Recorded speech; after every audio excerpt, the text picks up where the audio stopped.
Praise the Lord. आप सबको जय मसीह की। आप सब आनंदित और मगन हो गए, प्रभु का धन्यवाद करते हैं। तो आइए हम आज का जो वचन पढ़ेंगे मरकुस 1:35 और आज का टॉपिक होगा एकांत में यीशु की प्रार्थना करना। तो इसको वचन को कोई पढ़ेगा।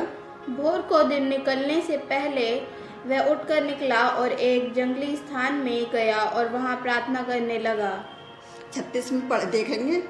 तभी शमौन उसके साथ उसके खोज में गए और जब वह मिला तो उनसे कहा कि सब लोग तुझे ढूंढ रहे हैं। तो उसने कहा, आओ हम भी कहीं आसपास की बस्तियों में जाएं और वहां भी जाकर प्रचार करूं, क्योंकि मैं इसलिए ही निकला हूं।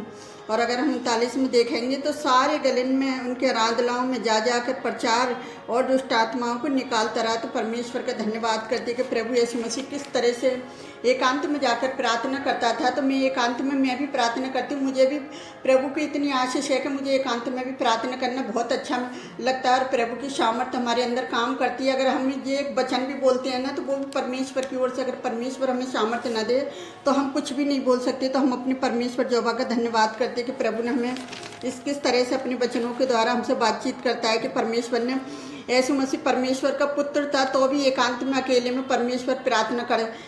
परमेश्वर से इसलिए प्रार्थना करता था कि परमेश्वर की सामर्थ्य को प्राप्त कर सके वो। और इसलिए भोर को सूर्योदय से पहले ही वह एकांत में स्थानों में जाकर प्रार्थना करता था। और उसके चेले उसे क्या करते थे, उसे ढूंढते थे कि प्रभु मतलब कहाँ गया, क्योंकि प्रभु उनको नहीं पता थी कि वो अचानक उन्हें छोड़कर कहाँ चला गया। उसी तरह से जाने उसके सामने कोई भी इस पर कारण नहीं था, क्योंकि लोग जब तक उसके पास चंगाई के लिए आ रहे थे, इसलिए उसने उन्हें बताया कि वह पृथ्वी पर सिर्फ बीमार को चंगा करने नहीं आया था, परंतु वो उसका मुख्य रूप क्या था, उसका मुख्य कारण उसका था कि प्रचार करना, मन फिरावे के लिए। तो अगर हम वचन में देखेंगे, कोई पढ़ेगा इसी पद में 14 और 15 में। यूहन्ना के पकड़वाए जाने के बाद यीशु ने गलील में आकर परमेश्वर के राज्य का सुसमाचार प्रचार किया। हालेलुया। और कहा, जब भीड़ समय पूरा हुआ है और परमेश्वर का राज्य निकट आ गया है, मन फिराओ और सुसमाचार पर विश्वास करो।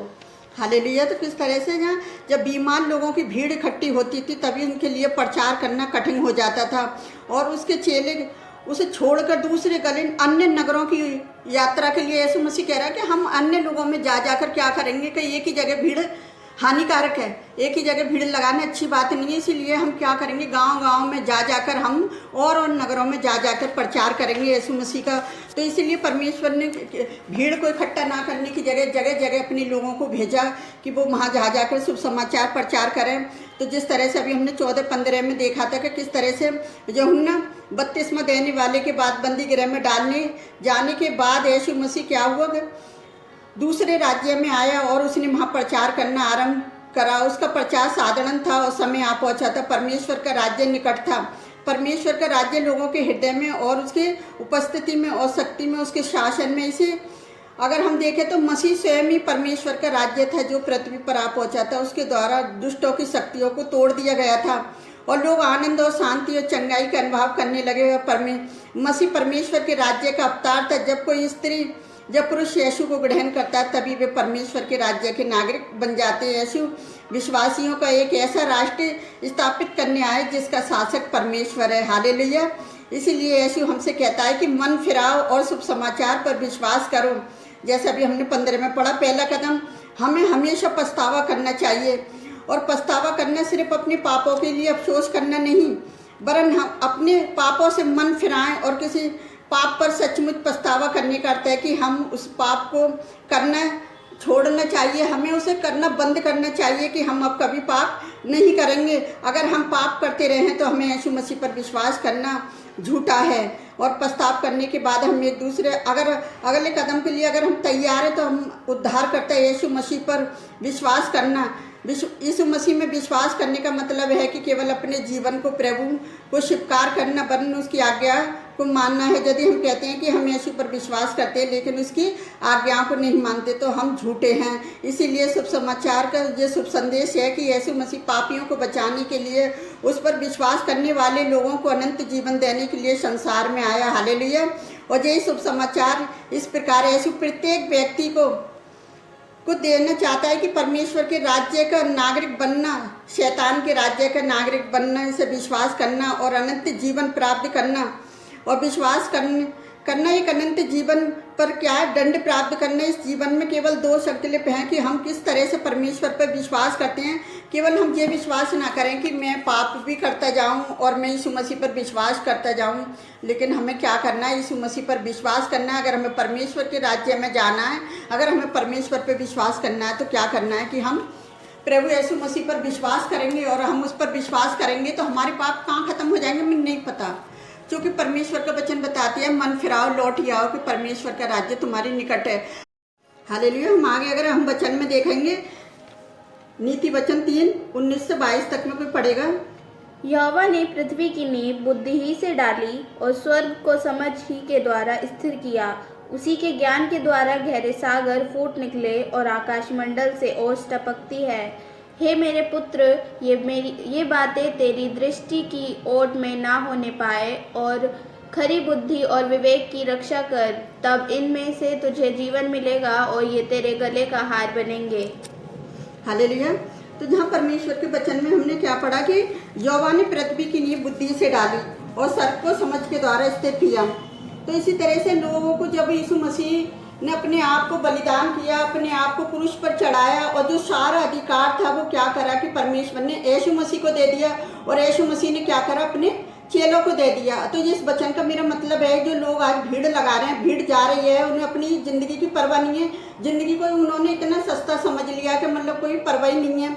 तो परमेश्वर ने किस तरह से बुद्धि लोगों को दे रखी है। परमेश्वर, अगर हम परमेश्वर पर विश्वास करते हैं, अगर हम परमेश्वर से कहें कि प्रभु मुझे बुद्धि दे, तो परमेश्वर बिना उलाहना दिए तुम्हें बुद्धि देगा। और इसलिए वो कहता है किसमें है मेरे पुत्र तेरी दृष्टि की ओट में ना होने पाए, अगर खैरी बुद्धि और विवेक की रक्षा करें। तो अगर हम खैरी बुद्धि की रक्षा करें तो परमेश्वर हमें बहुताई से जीवन देना चाहता है। जैसे 22 में, तभी इनसे तुझे जीवन मिलेगा और ये तेरे गले का हार बनेगा। तो जी हमारे गले का हार तो तभी बनेगा ना जब हम परमेश्वर पर विश्वास करेंगे, परमेश्वर से बुद्धि मांगेंगे और परमेश्वर हमें बुद्धि देगा। तो हम भीड़ में जाएंगे नहीं, क्योंकि परमेश्वर ने हमारे जीवन को अनमोल कैसे रचा है, उसने मिट्टी से बना के हमें रचा और उसने हमें जीवन का सांस फूका। तो मैं अपने परमेश्वर का धन्यवाद करती हूँ कि जब ये जीवन उसने हमें दिया, तो इस जीवन को हमें क्या करना है कि संसार में अच्छे तरह से इस जीवन को बिताना है। तो मैं आज एक मैसेज आपको देना चाहती हूँ कि मुझे इस बात की बहुत खुशी है कि बीजेपी इतने दिन के बाद, इतने सालों के बाद देश में उनके हाथ में गया है। और मैं प्रार्थना कर रही हूँ प्रभु जी कि बीजेपी के हर एक नेता लीडर को पता है ऐसी बुद्धि और समझ देना कि जिस तरह से आपने आकाश और पृथ्वी की रचना करी थी और उसी तरह से वो इतने सुंदर ढंग से लोग सारे मंत्री मिलके एकता में होके वो पता है क्या करें कि एक अच्छा काम करें और अपने देश को एक सुंदर देश बनाएं, ताकि हमारे देश के लोग हैं जो बाहर जाके काम ना करें, परमेश्वर उन्हें ऐसी बुद्धि दे कि वो उनको जो बेरोजगार लोग हैं उनको वो काम दे, ताकि वो अपना शहर छोड़ के दूसरी जगह ना भागें। जो लोग कर्जे से परेशान हैं, और परमेश्वर उनको भी ऐसी आशीष दे कि वो मेहनत करें और कमा के उस कर्जे को उतारें, ताकि परमेश्वर भी उनके मदद करेगा। जब हम अपना पछतावा करके, जब हम अपने किए पर पछतावा करके जाते हैं तो परमेश्वर हमें क्या करता है, तो हमारे पाप पानी में नहीं धुलने वाले, हमारे पाप हमारे मन की सच्चाई में धुलने वाले हैं। हमारे जो पाप हैं वो परमेश्वर कहता है बस तुम प्रार्थना करो, मेरी बेटी मेरा बेटा तुम मुझे क्या दे सकते हो, सब कुछ मेरा बना बनाया, सब कुछ मेरा रचा हुआ है, बस तुम प्रार्थना करो और मन फिराओ और अपने पापों से और लौट आओ, तो मैं तुम्हें क्या करूँगा, बिना उलाहना दिए तुम्हें बुद्धि दूंगा। जब तुम्हारे पास बुद्धि होगी तो तुमसे कोई भी कुछ भी नहीं कह सकता कि जब बुद्धि से तुम काम करोगे और सरकार की तुम मदद करोगे कि हम भी मिलकर सरकार के साथ काम करेंगे, क्योंकि सरकार अकेले कुछ भी नहीं कर सकती। और भीड़ में पता है क्या है, सरकार का कोई हाथ नहीं है, बस सिर्फ सरकार का तो काम है भाई कि काम हो रहा है, प्रचार हो रहा है, प्रचार हो रहा है, तो इसका मतलब ये थोड़ी है तुम एक दूसरे के ऊपर है कि चढ़ जाओ निकल जाओ। सरकार ने तो तुम्हारे लिए जितना इंतजाम करा, तुम्हें खुद बुद्धि परमेश्वर से मांगनी है कि हमें किस जगह कैसे जाना है, और ये नहीं है कि तुम्हें पूरा महीना दिया गया था कि तुम्हें किस तरह से कहाँ जाना है। तो इस तरह से सरकार के बारे में लोग बुरा भला कह रहे हैं, तो मैं उन लोगों से कहना चाहूँगी कि वो सरकार को बुरा ना बोलें, बल्कि सरकार के लिए प्रार्थना करें कि सारे मंत्री मिलकर अपने देश को एक सुरक्षित देश बनाएं, एक अच्छा देश बना सकें, ताकि सब मिलकर इकट्ठे रह के, क्योंकि हमारा देश महान है, उसमें सारी जाति के लोग क्या है मिलजुल कर रहते हैं। अगर हम डरेंगे तो डर का सामना करना, कहता है ना, परमेश्वर का वचन बताता है, डर मत, मैं तेरे साथ हूँ। तो मेरे मसीह भाई बहनों, आपको डरने की ज़रूरत नहीं है। अपनी सरकार के लिए हमें ज़्यादा से ज़्यादा प्रार्थना करनी है, ताकि हम प्रार्थना करेंगे, प्रार्थना से बड़े बड़े बंधन टूट जाते हैं। और जो भी काम करो सच्चाई और ईमानदारी से करो,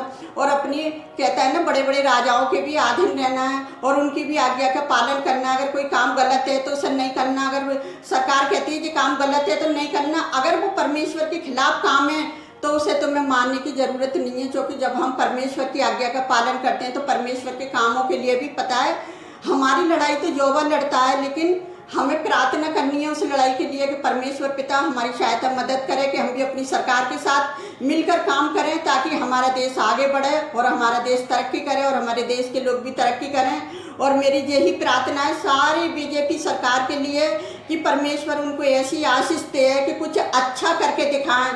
क्योंकि फ्री का तो जो भी कुछ लोग खा लेते हैं, फिर ताने तो मारते हैं, कितना भी फ्री का खा ले ताने मारते ही हैं। और लेकिन ऐसी फ्री की चीज़ें बंद हो जाएं जो अच्छा काम हो सके उनके द्वारा, उसी पैसों से सरकार कुछ अच्छा काम कर सके। तो मैं अपने परमेश्वर का धन्यवाद करती हूँ कि मेरा परमेश्वर महान और आदर के योग है। जो भी शब्द होते हैं वो परमेश्वर की ओर से होते हैं। तो मेरे से अगर कुछ गलती हुई हो इसमें तो मैं उसके लिए क्षमा चाहती हूँ, और मेरी गलती हो तो मुझे कमेंट बॉक्स में लिख देना। तो मैं अपने परमेश्वर का धन्यवाद करती हूँ आज के सुंदर वचन के लिए। तो आइए हम प्रार्थना करते हैं। हालेलुया, धन्यवाद करते हैं राजाओं के राजा, प्रभुओं के प्रभु, आप महान है राजा, स्तुति के जोग है पिता।